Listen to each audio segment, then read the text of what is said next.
for Deven Choksey as well and talk about what he's liking in the market right now. Deven, hi, morning. How is it that you're reading into the market construct? We were just a whisker away from 25K and then petered down from there. The good thing is, of course, crude has seen a bit of a softening. Do you think that will keep at least sentiment intact for us?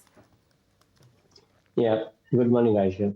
Well, on one side, I think the crude and commodities, they are likely to, the metal commodities in particular, they are likely to remain soft going forward. And given the situation that I think in the global market, there are going to be positive developments, it looks like, on the war front. So to a greater extent, I think the crude as a territory and metal along with, particularly, I think they are likely to remain softer going forward as well.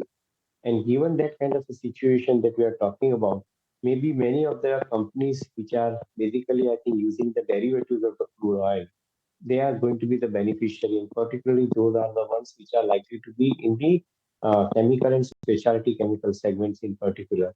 So I think this is a good sign, definitely for sure. Positivity, I think, will be seen in the users of chemicals, specialty chemicals particularly, because I think their cost of production will come down.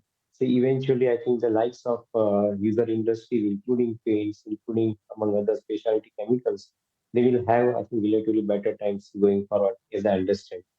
Overall fabric of the market, nothing much has changed, frankly. I believe that I think it is giving a significantly good amount of opportunity for some of the banking stocks, I think, who have corrected.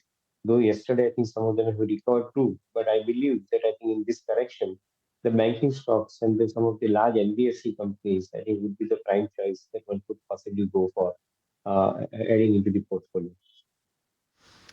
Okay, meantime, Deven, morning. Let's also understand how you're reading into the Morning. analyst meet for Dmart. What is it that you would actually want to get clarity on? Well, I believe that I think the company is going on the right track. New stores are being opened. Existing stores, they have got higher amount of footfalls. Year after year, the increase in the revenue is also happening from existing stores. So all of these, I guess, I think are going in the right manner as I see it. And their discount model is so far so good. I think working well. Maybe I think one would like to see how exactly the company is going to adapt to the digital way of working. I'm sure at the back end, I think they have adapted, but I think at the B2C level, I think whether it is going to be a reality is something what I think one would like to see. Though they have got a completely hybrid model in place at this point of time, and that's what probably I think they're trying to utilize maximum. But whether I think the direct B2C play would make some difference, I think one needs to see that because the competing models, I think, which are basically now operating in the marketplace, they are basically quick commerce in particular, which I'm talking about. They are particularly, I think, taking a good amount of business share out of some of the existing players. I think that is to be seen whether it shifts, I think, into the bulk one as well. So that's what I think one would like to look at it. But otherwise, the business looks, I think, pretty solid from the point of view of, I think, growth going forward as well. All right, stay with short talking to the management about how they're gearing up for the IPO. They even wanted your thoughts here. I mean, we all know the two-wheeler space has done very well, some very aggressive launches, now a new CNG bike from the Bajaj Auto stable, but now a pure play electric play IPOing. What would it do to the two-wheeler market construct? In one simple line, Aisha, I think it will probably, I think, increase the valuations of existing two-wheeler companies. And the points are very simple. I think you take Bajaj or you take TVS. I think both these companies have balance sheet size. Look at, I think, what Ola is today. I think on a 5 lakh vehicle sale, they are incurring a loss of about 1,200 crores, which means I think they are talking about, I think, losing somewhere around 24,000 rupees per vehicle at this point of time. Now, if they have to come out of this particular loss-making proposition, certainly either the price has to increase, which is most distinct possibility, or the cost will have to significantly go down, which is slightly lesser possibility. In my viewpoint, I think should the price increase, then the stronger balance sheets like Bajaj, I think would probably have meaningful amount of I think growth going forward, because I think though they are also equally losing on the electric two wheelers, but at the same time, if the price increases in the marketplace, I think they were the first one to get the benefit out of it. because of the strength of the balance sheet and because of the cost of production that they are enjoying. So, in my viewpoint, other things being equal, be the technology part, be the product part, and be the market opportunity, if they be equal, then in such situation, the companies with the stronger balance sheet could have relatively more opportunity going forward. Ola is probably trying to create the balance sheet at this point of time. So they should be giving a good tough competition to the existing players, no doubt about it. But as you asked the question, I think the benefit would go to the existing players, whose valuation probably I think would increase from current level from current level and probably come in parity with what Ola is priced today at this point of time inside. Okay, stay on your take then as to what the outlook is when it comes to some of these capital goods-led companies. Given the fact that you do have the big budget event out of the way, what is your sense in terms of conversations that you're having about order inflows picking up, execution trends, and where is it that your preference lies or the pecking order? Yeah, Ram, I guess I think the no questions asked about the growth. I think this is companies are assuming. Companies like Larsen showing the visibility of more than 4 years of revenue today. Even I think almost all the capital goods players I think are having significantly large book at this point of time. Maybe visibility of 2 3 years I think is easily given for most of these companies. And as the government unrolling more projects, higher amount of order inflow is continuing. So I think on one side, the market and the growth, I think is not questioned. Some of the capable companies in the group, I think, which is likes of ABB, Siemens, and Schneider kind of companies, they have already been putting significantly high amount of efforts in building the output, that is the capacity to deliver. So that also I think is understood. However, the market has priced most of these stocks fully, as I see it.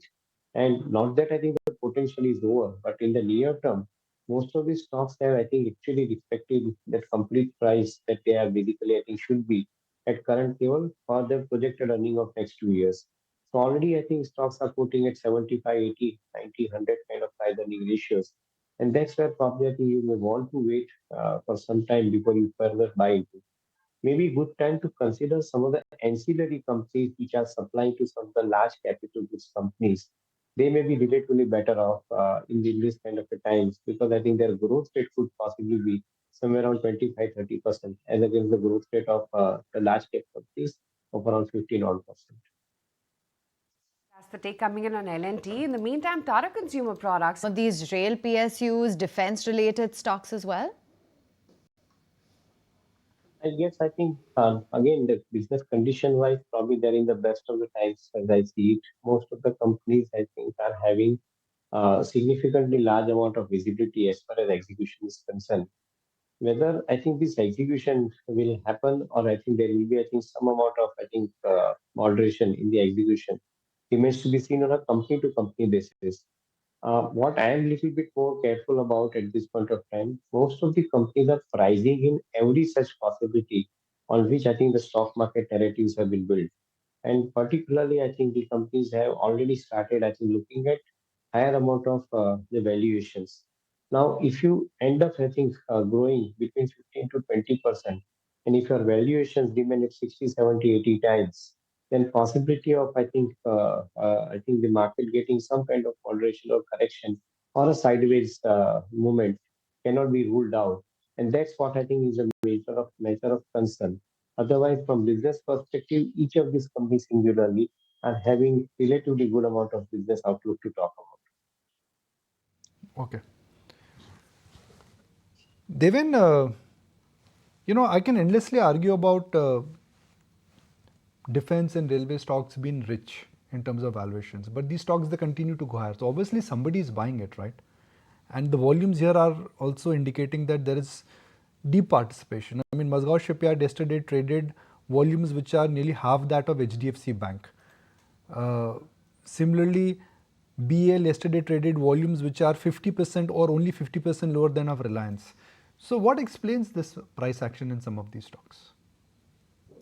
So I think Nikunj, your point is well taken on the subject of this particular company attracting high amount of buying into from players. One, I think the larger funds are coming in to buy only this particular territory of stocks, and that is where probably I think the amount of money is getting into them. That's one point.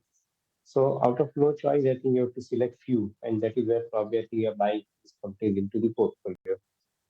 Having said that, I think the supply side situation, as far as the market is concerned, I think is relatively limited.